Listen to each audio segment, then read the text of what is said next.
أعوذ بالله من الشيطان الرجيم بسم الله الرحمن الرحيم قل هل من شركائكم من يهدي إلى الحق قل الله يهدي للحق أفمن يهدي إلى الحق أحق أن يتبع أمن لا يهدي إلا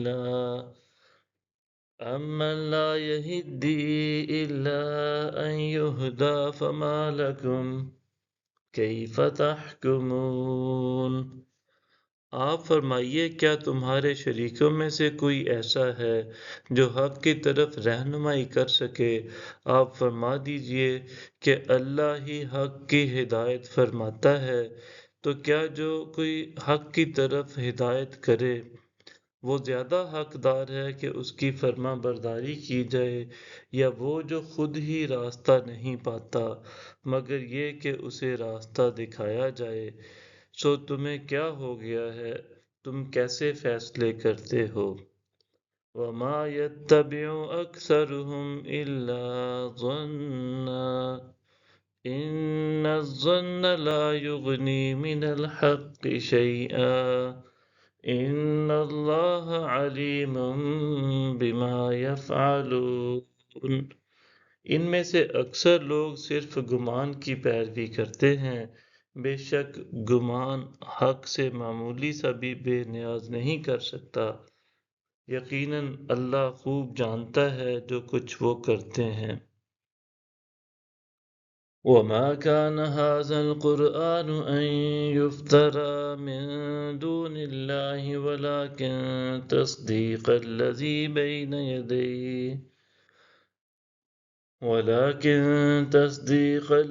بَيْنَ يَدَيْهِ وَتَفْصِيلَ الْكِتَابِ لَا رَيْبَ فِيهِ مِن رَّبِّ الْعَالَمِينَ۔